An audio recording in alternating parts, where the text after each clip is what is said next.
with the audience here. And want there to be, you would have a lot of questions yourself, many of them very complex questions. So I want to give you an opportunity here to throw some questions to the panel here. Always, as a society, have to fall back on the Constitution as a way and means to relate to each other. Will we never evolve to a stage as South African society of cohesiveness and respect of each other and each other's rights, or would we always have to defend our rights based on the Constitution? That we become a society that somehow waits for things to happen. We somehow wait for government to deliver things to us.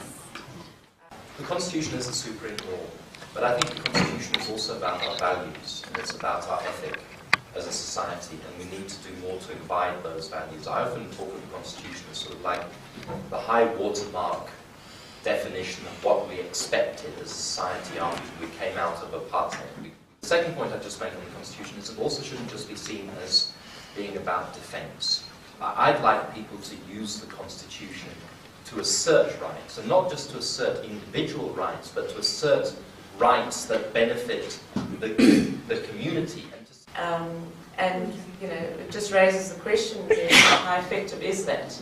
And are we using the right channels? And do we need to think about other ways to address it? Because I think people are feeling, at this particular time, really despondent around particular issues. Experience of the most effective civil society activists are that they're generally middle-class people who are trying to demand better quality services for them and their families.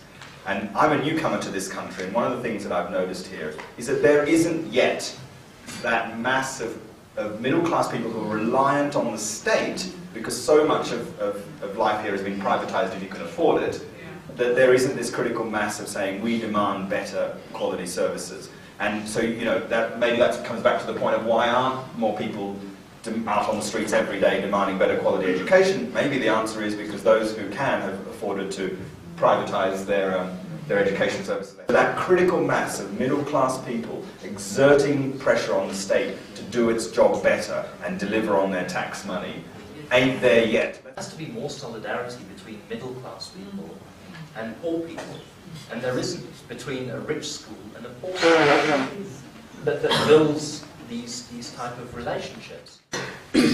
About rebuilding our core of what civil society is about, which is about justice, it's about dignity, it's about human rights, it's about fairness. And somehow, along the way, we've lost it. What we're discovering today around the world, whether it's in the United States or in Europe or in places in Africa or Asia, is that that's coming into vogue. What you saw happening in the Arab Spring, the critical components and demands, were not about houses and whatever else. It was about justice. It was about human dignity. It was about liberty and freedom. It was about bread, which is about incomes. So the thing of caring, do we pay attention to the people who work in our homes? As an individual, it's an individual act you can do. South African Water and Sanitation Academy is the first African toilet college in the world. There will always be violence. It's an internationally known concept. Countries like South Korea, Japan, Singapore are very rich and very clean because there is an access to toilet at any particular time of a day. The politicians, unfortunately, we did a research for United Nations a few years ago. The dirtier the public toilets in a country, the more corrupt are the politicians. Area. So I think I want to come to Tracy about the quality of education. I mean, the standard of education in our area is really collapsed. It's gone down. And then I want to challenge the business to invest in that. The question is that what I realize is that it's not to put more money to pay the teachers, but it's to build the infrastructure and equip the educators very, very well. I think we got a collapsed system there. when all we're seeing now is more and more disruption and destruction. And if we don't work together, are we a society? You know, and if we need to reach this critical mass to effect the change, then we need to work together. And we need to do it in a civil way so that we get the message through. Great. The middle class in South Africa is very small and very, very squeezed.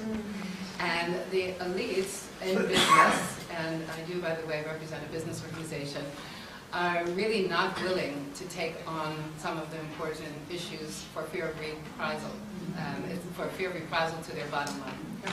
That they, and if their business won't be targeted, they'll be targeted personally, and even their families will be targeted. Respond to the comment just made now around business and the role and just the complexities, because I think we look at civil society and how complex it is for civil society to engage on these matters and to rally around them. The same applies in the business context. There's one argument that says that from an economic point of view, business needs to, there are a few critical things business needs to do. Grow the economy, create employment, and pay taxes, which are way in excess of anything that goes towards social investment. Just trying to keep that going in a society that is very unstable at the moment is challenging. And then having to deal with all the various stakeholders.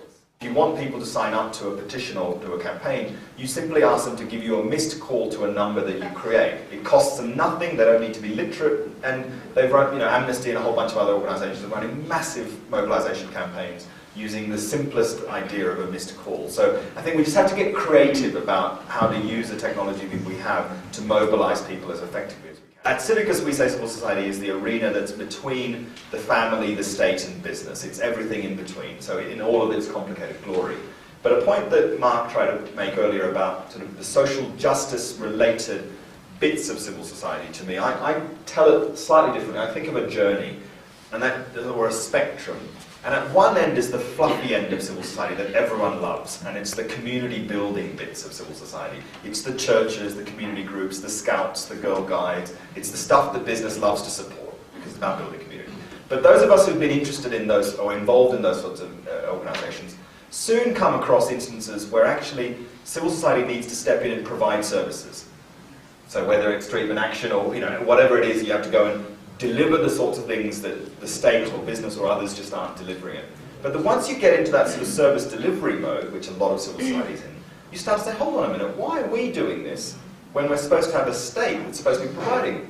And sooner or later you go into that sort of move along the spectrum to advocacy and you say, actually it's unjust and unfair that this is not being done for the people. And then you get into the sort of, from advocacy you get into the political change bit, which is where where politicians get really scared.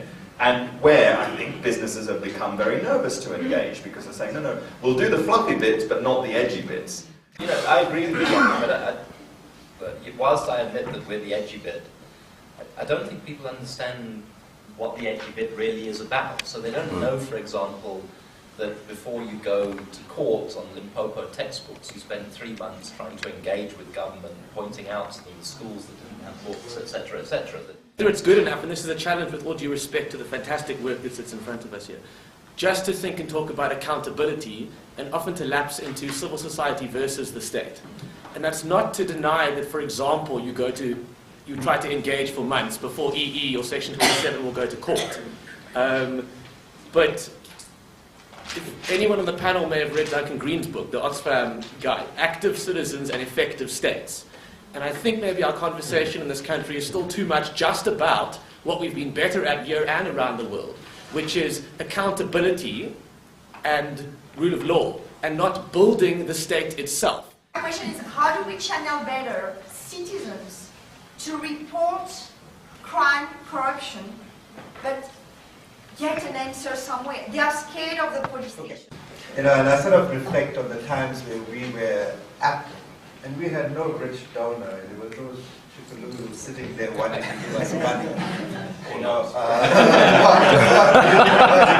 There wasn't a Gates Foundation around that thought that this was a good idea. We didn't even have a business plan. We didn't decide we were going to measure how we will struggle. You just said there are things that are just and there are things that aren't just. There are things that are taking my human dignity away, and I'm going to stand up. Because I knew that my destiny was in my hands. No one else could free me until I freed myself. So it starts off with us as an individual. And the question is, what is your role as an individual citizen?